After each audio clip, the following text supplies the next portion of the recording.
بسم اللہ الرحمن الرحیم والصلاة والسلام علی رسولہ الکریم وعلی آلہ واصحابہ اجمعین۔ ناظرین اکرام، میں آپ کا میزبان محمد انس قادری، آپ دیکھ رہے ہیں دستک سلام۔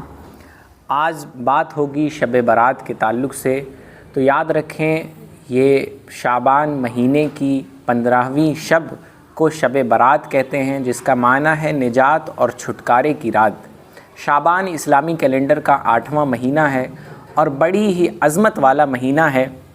نبی علیہ الصلاۃ والسلام سے اسے خاص نسبت حاصل ہے۔ اللہ کے نبی علیہ السلام نے فرمایا کہ شعبان میرا مہینہ ہے، اور اس مہینے میں خصوصی طور پر عبادتیں کرنا، اللہ تعالیٰ کی طرف رجوع کرنا، توبہ استغفار کرنا، اللہ تعالیٰ کی بارگاہ میں آہ و بکا کرنا، یہ مسلمانوں کا طریقہ رہا ہے۔ مسلمان اس پورے ماہ خوب کثرت کے ساتھ عبادت کرتے ہیں، اور حضرت عائشہ صدیقہ رضی اللہ تعالی عنہ کی روایت سے معلوم ہوتا کہ نبی علیہ الصلاۃ والسلام اس مہینے میں کثرت کے ساتھ روزہ رکھا کرتے، اور صوفیاء اکرام اور علماء اکرام نے بھی بتایا کہ یہ مہینہ تربیت باطن کے اعتبار سے بڑی خاص اہمیت کا حامل ہے، کہ اس مہینے میں انسان، رجب کے مہینے میں انسان نیکی کی بیج بوتا ہے، شعبان کے مہینے میں اس کی آبپاشی کرتا ہے، سچائی، اور پھر رمضان المبارک میں اس کے ثمر یعنی پھل سے وہ فائدہ اٹھاتا ہے۔ بہرحال شعبان المعظم کا مہینہ خود میں عظمت والا مہینہ ہے، اور اس کی 15ویں شب یعنی 14ویں کا دن گزار کے جو رات آتی ہے اسے شب برات یعنی چھٹکارے کی رات کہتے ہیں۔ اور اس رات میں لوگ کثرت کے ساتھ عبادت کرتے ہیں، اور نبی علیہ الصلاۃ والسلام کی امت کو یہ راتیں اسی لیے دی گئیں کہ رب سے اس کا رشتہ مضبوط ہو جائے، اللہ تعالیٰ سے اس کا رشتہ مضبوط ہو جائے۔ وہ مالک حقیقی جس نے ہمیں پیدا کیا، ہمیں روزی دی، ہمیں دنیا میں سانس لینے کی طاقت دی، دنیا کی ہزارہ نعمتیں ہم پر نازل فرمائی، اور سب سے بڑی نعمت کہ ہمیں نبی علیہ السلام کی امتیوں میں پیدا فرمایا، اس رب سے ہمارا رشتہ مضبوط ہو جائے، یہی اس رات کا مقصود ہے، یہی اس رات کا مقصد ہے۔ تو اس رات کو عبادتوں میں گزاریں، ریاضتوں میں گزاریں، اللہ تعالیٰ کی بارگاہ میں توبہ استغفار کریں۔ حضرت علی کرم اللہ تعالی وجہہ الکریم سے روایت، اللہ کے آخری نبی صلی اللہ تعالی علیہ وآلہ وسلم نے فرمایا، جس کا مفہوم ہے کہ 15ویں شعبان کی رات میں عبادت کرو، اور اس کے دن یعنی 15 تاریخ کے دن میں روزہ رکھو، کہ اس رات جب سورج غروب ہوتا ہے، ڈوبتا ہے، تو اللہ تعالیٰ اپنی شان کے لائق آسمان دنیا پر تجلی فرماتا ہے اور اعلان کرتا ہے کوئی معافی چاہنے والا جسے معافی دی جائے، ہے کوئی روزی کا طلبگار جسے روزی دیا جائے، اور ہے کوئی مصیبت زدہ جسے عافیت دی جائے یعنی آسانی اس کے لیے فراہم کرائی جائے، ہے کوئی ایسا، ہے کوئی ویسا۔ اللہ تعالیٰ یہ اعلان طلوع فجر تک فرماتا رہتا ہے۔ یہ کیسی برکت والی رات ہے کہ خود خالق کائنات اور نیکی کے طلبگاروں کو، خود خالق کائنات عافیت کے طلبگاروں کو، خود خالق کائنات توبہ استغفار کرنے والوں کو ندا دیتا ہے کہ ہے کوئی معافی کا طلبگار۔ تو کیوں نہ اس رات کو اللہ تعالیٰ کی طرف رجوع کرتے ہوئے، اللہ تعالیٰ کی بارگاہ میں توبہ استغفار کرتے ہوئے، عبادتیں کرتے ہوئے گزارا جائے۔ یاد رکھیں شب برات یہ عبادتوں کی رات ہے۔ شب برات اللہ تعالیٰ سے اپنے رشتے کو مضبوط کرنے کی رات ہے۔ اللہ تعالیٰ نے امت محمدیہ پر کئی ایسی برکت والی راتیں امت محمدیہ کو عطا فرمائی کہ امت محمدیہ کا رشتہ اپنے رب سے مضبوط ہو جائے۔ یہ وہی رب ہے جو ہر شے پر قادر ہے، جس نے آپ کو پیدا کیا، طرح طرح کی نعمتیں عطا فرمائی۔ تو ہمیں بھی چاہیے کہ اس رات، اس برکت والی رات کو ہم عبادتوں میں گزاریں، نیک کاموں میں گزاریں، خوب عبادت کریں، اور یاد رکھیں کہ نفل نمازوں کی کثرت سے زیادہ اس بات پر دھیان دیا جائے کہ اگر آپ کے ذمے قضا نمازیں باقی ہیں تو آپ ان قضا نمازوں کو ادا کریں، قرآن مجید کی تلاوت کریں، درود پاک پڑھیں، نبی علیہ الصلاۃ والسلام پر صلاۃ و سلام پڑھیں۔ اور بہت اہم ہے کہ ان تمام نیکیوں کے ساتھ ساتھ ہم گناہوں سے پرہیز بھی کریں۔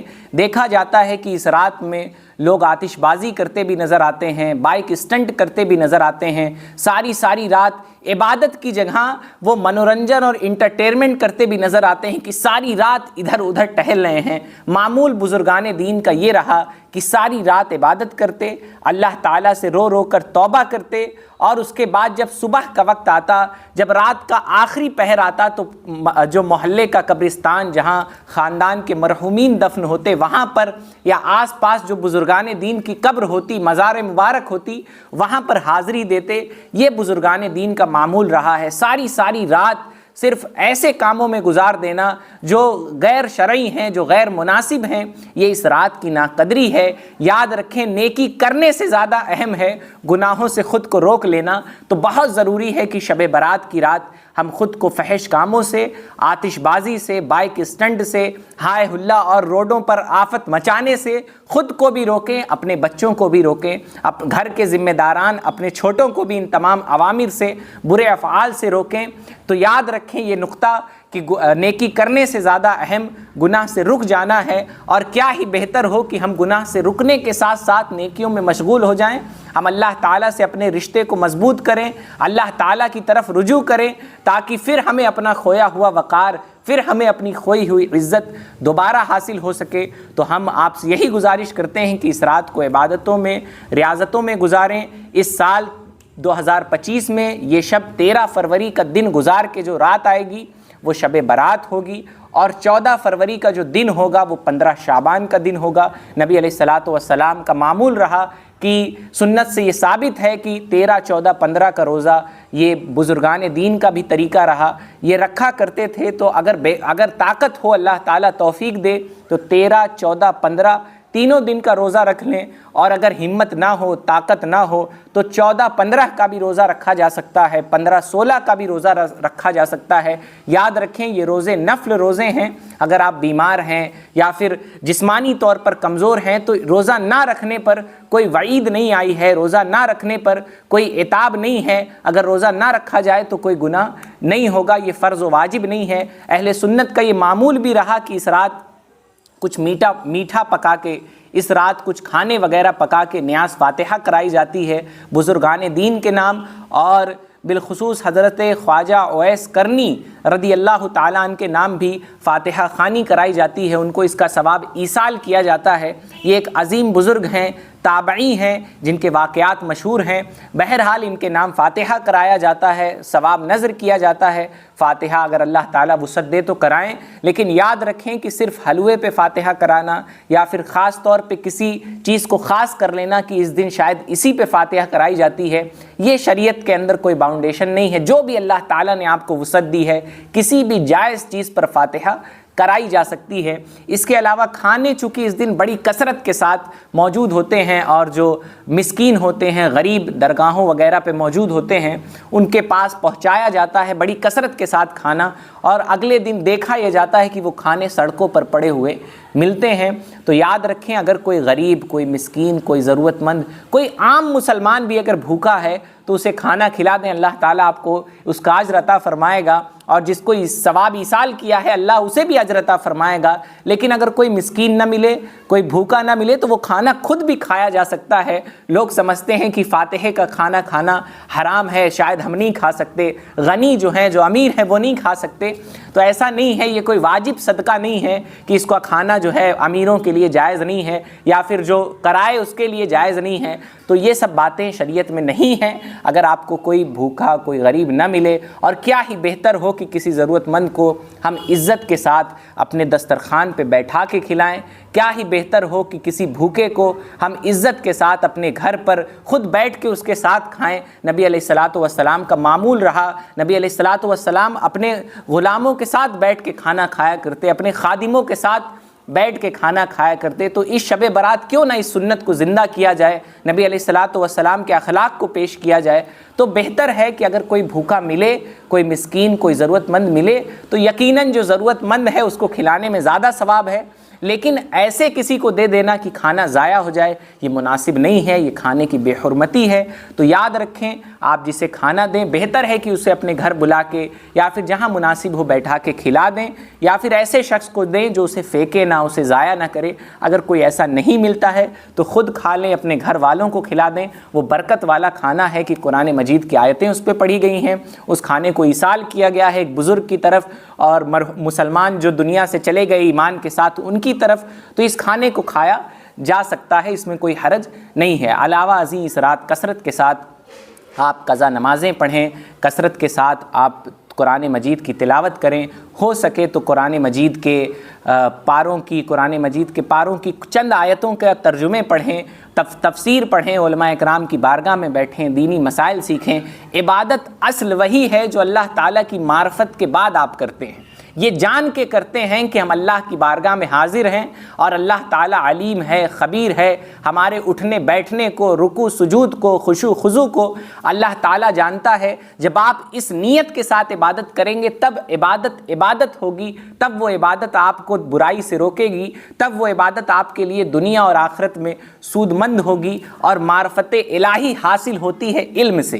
اسی لیے کہا جاتا ہے کہ اس رات جہاں ہم قرآن مجید کی تلاوت کا اہتمام کریں، جہاں ہم نمازوں کا اہتمام کریں، جہاں اگلے دن روزے کا اہتمام کریں، درود و سلام کا اہتمام کریں، وہیں کہیں نہ کہیں رات کے ایک حصے میں ہم دین کے مسائل سیکھنے کا بھی اہتمام کریں۔ اللہ تعالیٰ کے بارے میں ہمیں کیا عقیدہ رکھنا ہے، رسول اللہ کے بارے میں ہمیں کیا عقیدہ رکھنا ہے، نماز کے فرائض کیا ہیں، وضو کے فرائض کیا ہیں۔ اگر اس رات ایک مسئلہ بھی ہم سیکھ گئے تو یہ فرمایا گیا، روایتوں میں آتا ہے کہ دین کا ایک مسئلہ سیکھنا یہ ساری رات عبادت کرنے سے افضل ہے، ساری رات نفل عبادت کرنے سے افضل ہے، یہ روایت کا مفہوم ہے۔ تو بہرحال اس رات جہاں ہم عبادتوں کا اہتمام کریں وہیں ہم علم دین سیکھنے کا بھی اہتمام کریں، اور علم دین سیکھنا یہ بہترین عبادت ہے۔ ہم جانیں کہ ہمیں کس طرح رکوع کرنا ہے، کس طرح سجدہ کرنا ہے، قرآن کس طرح پڑھنا ہے، ہمیں حدیث پاک کس طرح پڑھنی ہے، ہمیں درود و سلام کس طرح پڑھنا ہے۔ تو جہاں ان تمام باتوں کا اہتمام کیا جائے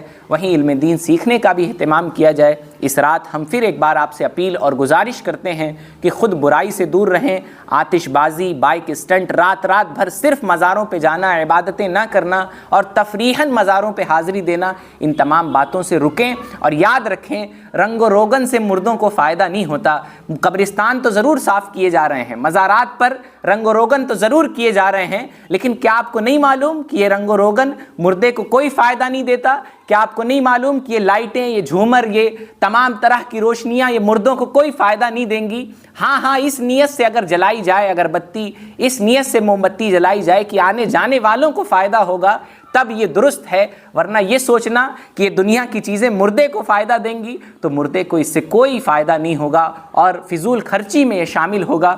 تو یاد رکھیں مردے کو فائدہ آپ جو ایصال ثواب کریں گے، جو پڑھ کے انہیں بخشیں گے، وہ چیزیں مردے کو فائدہ دیں گی۔ تو جہاں آج ہم مزارات پہ رنگ و روغن کر رہے ہیں، آج جہاں مسجدیں سجائی جا رہی ہیں، صاف کی جا رہی ہیں، اور یقیناً سجائی جانی بھی چاہیے، صاف کی جانی بھی چاہیے، اس میں حرج نہیں ہے، لیکن جہاں ہم مزاروں کو سجائیں، مسجدوں کو سجائیں، وہیں ہم اپنے دلوں کو بھی علم دین سے، اللہ تعالیٰ کی معرفت سے، اللہ تعالیٰ کی عبادت سے، توبہ استغفار سے، درود و سلام سے ہم کہیں نہ کہیں اپنے دل کو بھی سجانے کی کوشش کریں، اپنے دل کو بھی صاف کریں۔ یاد رکھیں دنیا میں آنے کا مقصد دنیا کمانا نہیں ہے، ایک دن ہم بھی انہی مرحومین کی صف میں شامل ہو جائیں گے، اور پھر اگر ہم نیک کام کر کے گئے، اگر ہم نے نیک اولادیں چھوڑی تو پھر ہمیں بھی شاید کوئی بخشنے والا ہو، شاید شب برت میں ہمارا بھی کوئی نام لینے والا ہو۔ تو یاد رکھیں اپنی زندگی نیکیوں اور بھلائیوں میں گزاریں۔